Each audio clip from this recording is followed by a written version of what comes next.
Hello everyone! For today's ganap is magluluto tayo ng pagkain ng mga boss. Tapos ayan na, prepare na natin ang ating lulutuin at gagamitin. So dito mga ka-journey, meron na tayong hiniwang carrots, bell pepper, red and green. Meron tayong garlic. Meron tayong fresh milk, cooking cream, butter, and then chicken. Chicken na hiniwa na natin, tapos hinugasan na yan mga ka-journey. Malinis na yan siya. So dito naman is naglalaga tayo ng patatas para sa potato balls na gagawin natin mga ka-journey. Sa paggawa ng potato balls, imamash natin yan. Tapos, lalagyan ng asin, lalagyan ng fresh milk, lalagyan ng paminta, and then butter. Tapos, ipoform natin ng bilog. Kaya, tinawag na potato balls. So, ito na ang ating potato. Luto na. Imamas na natin siya. Lagyan natin ng asin.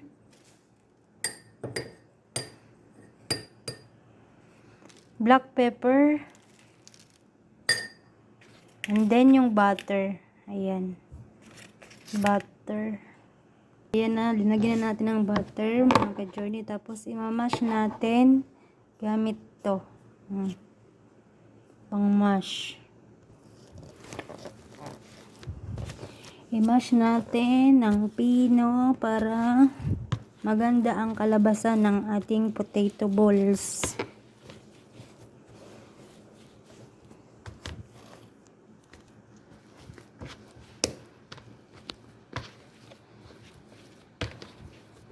Tapos, lagyan natin ng fresh milk, mga ka-journey.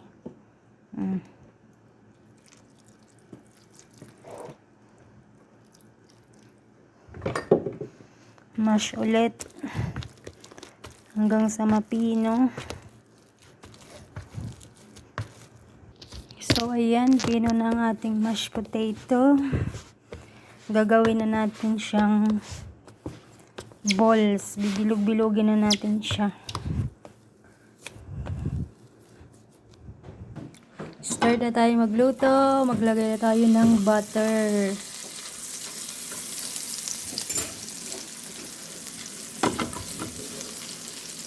Tunawin natin siya mga ka-journey.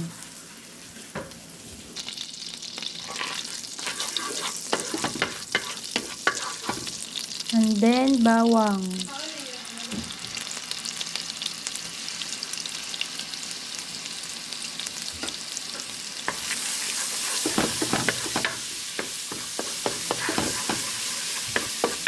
So yan guys, golden brown ang ating bawang. Susunod natin ang manok.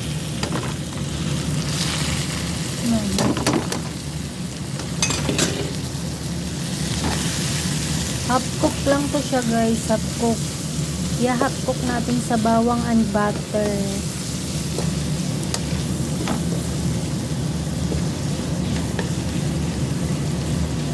So ayan na mga ka-journey, half cook lang ang ating manok and then tatanggalin na natin.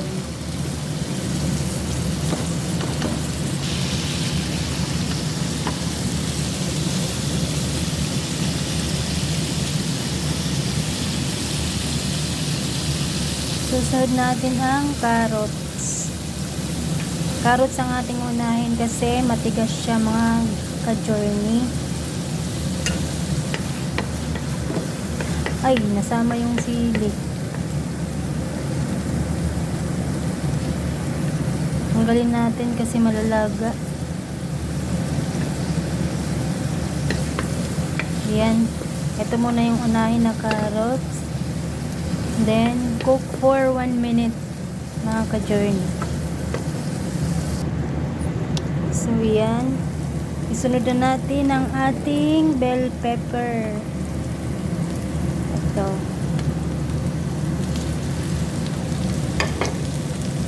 Wala tayong mushroom mga ka-journey. Kailangan na may mushroom to. Wala, naubos. Kung gagawa kayo mga ka-journey, lagyan nyo ng mushroom.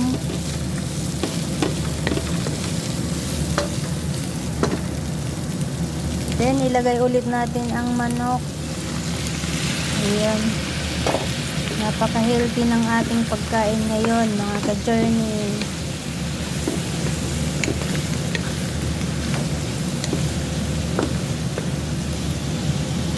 Sunod is corn. Ayan, lalagyan natin yung corn. Then, paminta, bell pepper, black pepper. Black pepper pala mga ka-journey. Sure. And then, asin. Sunod yung fresh milk.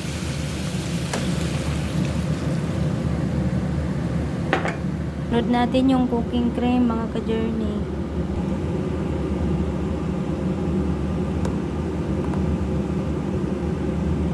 Ayan, lagay na natin ang ating cooking cream. Haluin.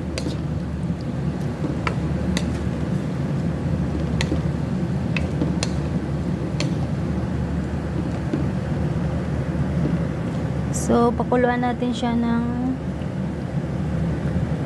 15 minutes.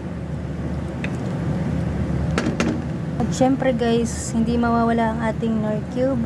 Ilagay din natin ang ating Knorr cube. Chicken flavor.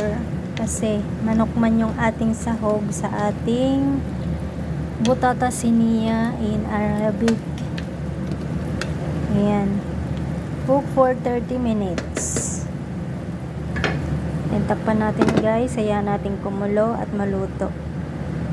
Mga ka-journey, luto na ang ating gulay. Ilagay na natin sa Pyrex. So yan, luto ng ating gulay. Linagay na natin sa Pyrex. Yan.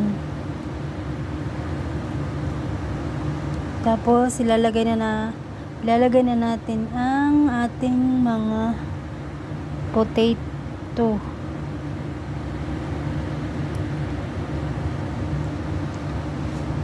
Potato balls. Lalagay na natin mga ka-journey. Ayan o ang ating mga potato balls na ginawa. Lalagay na natin.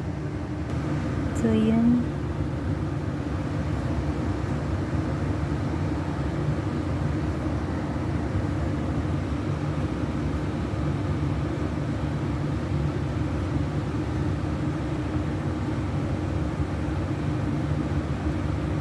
So, yan mga ka-journey, nalagay na natin ang ating potato balls.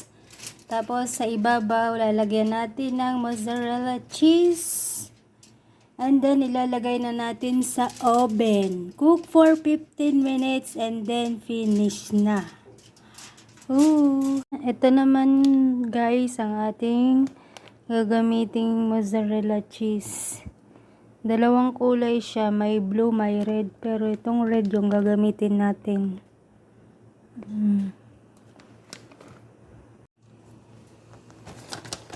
Ito na, lagyan na natin ng mozzarella cheese. Ooh. So guys, lagyan na natin ng mozzarella cheese and then lagay sa oven. 270 ang init ng oven, and then cook for 15 minutes, then serve. Pagkatapos ng 15 minutes, luto na po yan. Thank you mga ka-journey. Bye bye. Thank you for watching.